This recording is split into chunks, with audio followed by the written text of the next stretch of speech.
Look at this. How cute is my room? Also,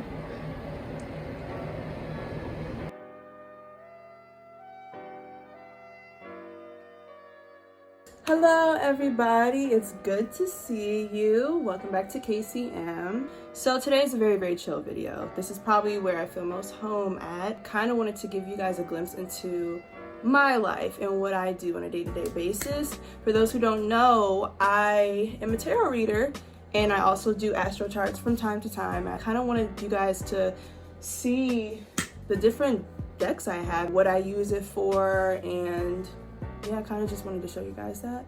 So I'm so excited. And I think I kind of want to give you guys like a glimpse of also my favorite crystals too. I don't really have many, but these are my like go-to crystals. So I'm so excited to show you guys. I have 5 different decks. I just can't wait to tell you guys the story behind them. So stay tuned and don't forget to subscribe to our channel, KCM. Let's get started. First, let's light some sage.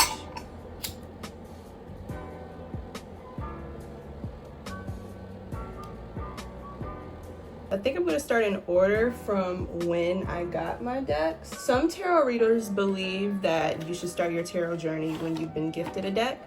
I don't necessarily believe that. I feel if you feel called to become a reader or to do readings for yourself, then you should definitely buy it. Like, every reader practices tarot differently. That's just my personal belief that, you know, if you feel called and if you want to read tarot, buy your own tarot deck. So that puts me to what my first tarot deck was. I bought my own tarot deck. I started my tarot journey because of my best friend Dee, who's also a tarot reader and an astrology interpreter. She's also a tarot reader and a spiritualist. Follow her on Instagram, ALCHEMIST INDY. She's super like great. She's amazing. She also has a YouTube channel, which I'll link down below. So I've always known what tarot was, and it's so weird because I was just always like, nah, like I'm not that, you know, spiritual. I'm not that intuitive. And yes, I am. Like, honestly, I really am. And I kind of like try to push it to the side because I grew up Christian. And I'm not saying that's the reason why I push it to the side, but, you know, Christianity was kind of the only thing that I knew. And at the time, I was really like undergoing like a spiritual transformation and really trying to figure out who is Kennedy, what do I believe in, you know? I think my sophomore year, I was like, okay, I'm going to buy a tarot deck. But yeah, anyway, she inspired me. And I was like, yeah, I can do this too. I can do this. So this is my first tarot deck. I think it's called the Sun and Moon Tarot.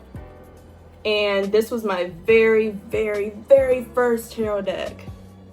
That's the 6 of Swords. I bought it because there was a lot of Afrocentric depictions in it. And I didn't really like the Rider-Waite tarot because it was just too white for me. Like, I was just like, this is just white central. I think I bought it because it was easy for me to read. Usually with tarot, like, I kind of started off looking at the booklet, you know, and being like, oh, okay, what does 6 of Swords mean? What does the Sun card mean? What is this? How does the Fool go through the journey? But then, you know, as I started really getting into it, like, okay, what's the story of this? How does this relate to the energy I'm trying to pick up on? How may this relate to my situation or other situation? So I use this tarot deck a lot on other people. I used to use it on myself, but I use this to give readings to other people and to clarify because it's so easy. Like the images are so simple. Like Queen of Cups, easily just cup overfill. You can see she's holding a seashell in her hands and it's just overflowing. And most of the Queen of Cup cards looks like that. And also the moon is behind her, intuitive, emotions, cup, like water is being reflected. So it's just like a lot of imagery in here that I can really appreciate and just be like, oh, okay, this is a great beginner's deck. And honestly, yeah, this is a very beautiful beginner's deck. If you are looking to do tarot, I suggest this one. Seriously, like, and if you are Black, like, people have locks. Sun and Moon Tarot, I love it. And I usually kind of adore this with my moonstone crystal. I love moonstone. I look at this and I just kind of see, like, I just feel calm, you know? I feel very calm. That was my first deck, and moving up to my other journey in tarot, this was my second deck that I bought. Vice versa. This tarot deck is very, very interesting. So usually, like, tarot readers, depending on the reader, they'll read upright cards or reversal cards.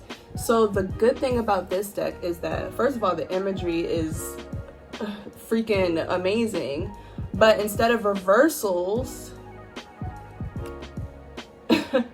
you see, like, it tells a different story on the back of the deck. This is literally such an awesome deck. Like, even the Ace of Cups is one of my favorite ones. This is the front side. See, cup overflowing, beauty, new love, that dove right there. The dove is most always probably present in a lot of Ace of Cup readings. Means peace, purity. And this is the back. You see how it's dark now? It's dark, and this suitor right here is just longing for Ace of Cups. He's longing for that forgiveness. He's longing for that healing. He's longing for that new love. He's longing for this statue. This statue's probably old. You see what I mean? Like, the imagery would just, I was just like, oh, this is great. I need this deck. The Sun card. You see that, child? Look. Trapped. The Sun card usually means freedom. Freedom to express. Freedom for creativity. Freedom from all that. Nope. You see those barriers? That child is not happy. Compared to this, which was so easy, you know, this was a very, very easy deck to read from. And also, I forgot to mention, the Sun and Moon Tarot, they have words on the top. Pleasure, see? Six of Cups usually means pleasure, happiness, old flames, you know, kids. Six of Cups is a very beautiful card, honestly, especially when it comes to love, relationships, even careers. Like, connecting yourself to something that you love doing that makes your inner child happy. But you see how these two compare? Like, there's way more stuff I can look at. You know, I can use my intuition for a lot of things in this image compared to this one, you know? Like, yeah, this is still very beautiful. So that is exactly why I chose the Vice Versa Tarot deck to be my second my second choice in tarot. So usually on this one, I forgot what this crystal is called. I think it's called like angel something. I don't know. I hate that I forgot it, but this was my go-to crystal. I love this crystal so much. I usually put this on top of this. This is supposed to, this is good for intuition. It's good for messages from spirit guides. This really, really helps me connect with them. Like, oh, I love this crystal. I don't know why I forgot the name of it. This is my favorite tarot deck ever in life. I love this deck, and I actually bought the full book that comes with it. It is the Spellcasters deck. Oh my God, this deck is my favorite. I use it for everything. I use it for everyone. I use it for myself. The images are so like cynical, but so beautiful. There are 4 suits in each tarot deck, which is Pentacles, Swords, Wands, and Cups. And they all symbolize fire, earth, air, and water. And there's also major arcana. And the major arcana is based on the Fool's journey. So it starts off with the Fool, which is 0. And for those who are into numerology, 0 is the start of everything. It's the start of life. The womb is shaped like a 0. Everything that comes full circle, everything that holds life is 0 like. Numbers start off with 0. It's the start of everything. The Fool starts off by jumping off that cliff.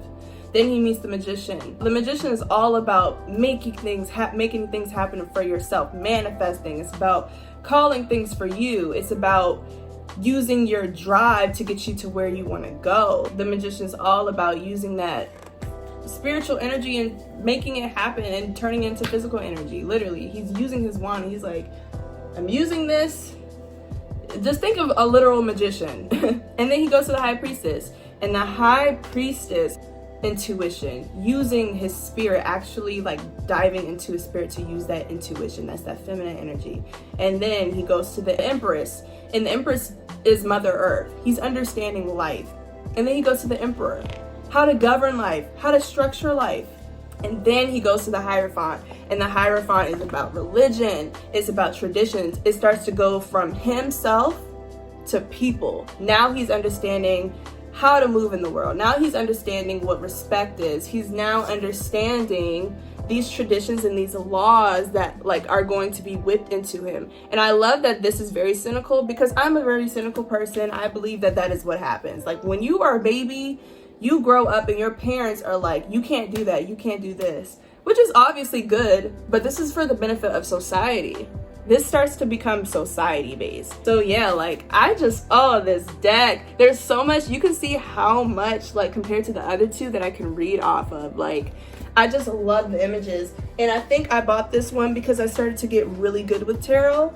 Like I said, it's more about the story. This is my favorite card ever.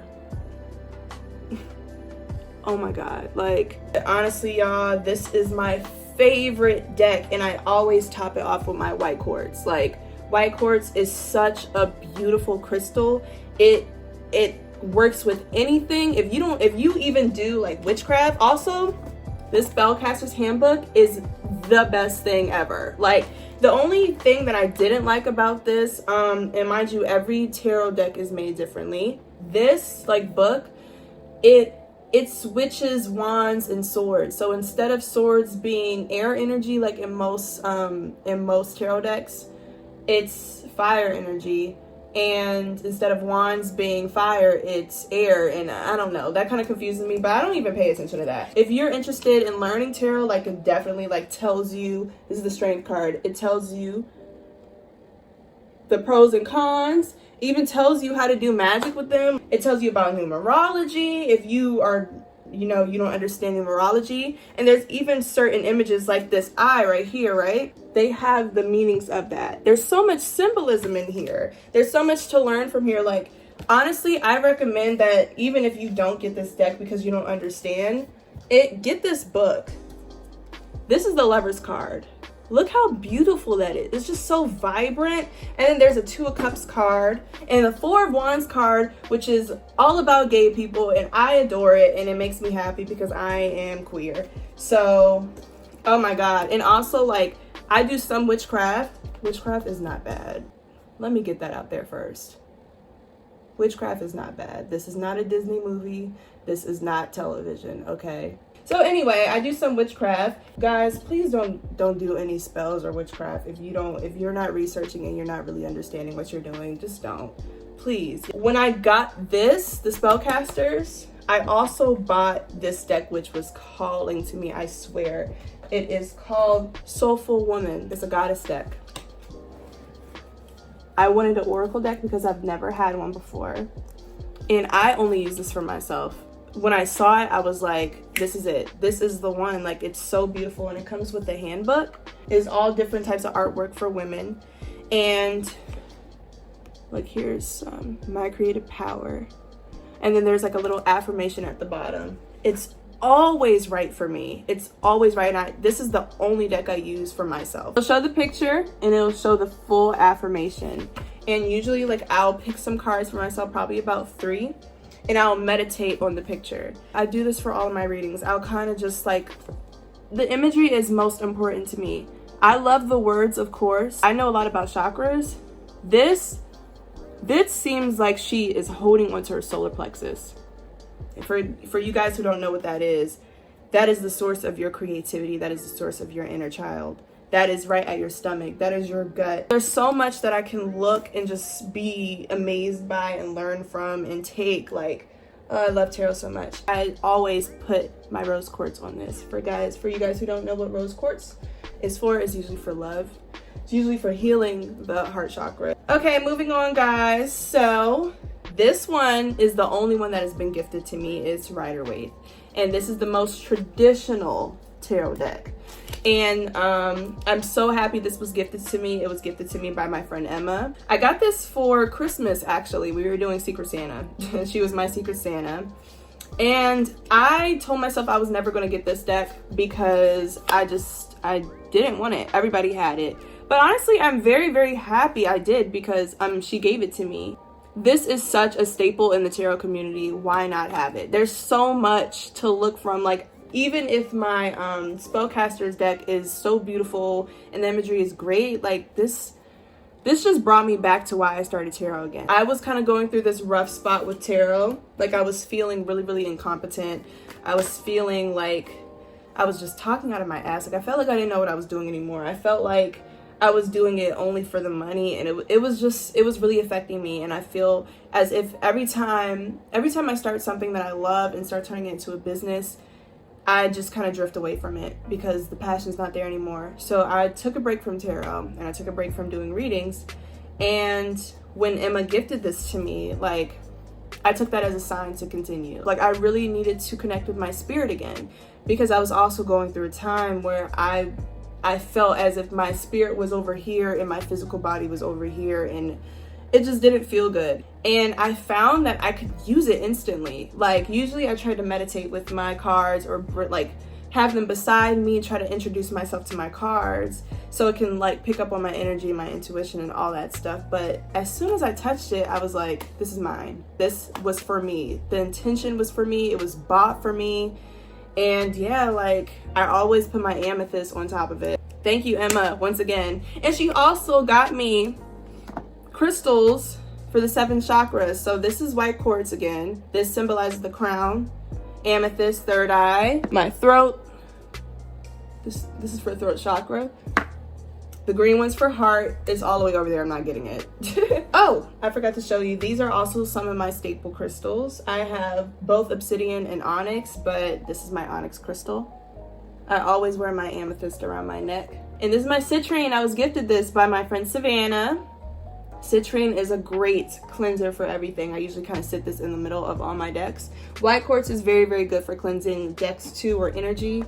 This is just I always feel very vibrant. I think that's everything. I hope you guys enjoyed this video of me kind of showing you my spiritual journey with tarot and how I feel connected to it.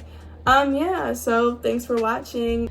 If you have any questions about anything spiritual, literally anything, like when it comes to cleansing my deck, when it comes to cleansing my room, Florida water, if you want to see me even give readings, like if you want a reading from me, definitely like comment down below. Just ask me. I would be happy to answer. Okay? All right, guys. Much blessings, much love. Peace out.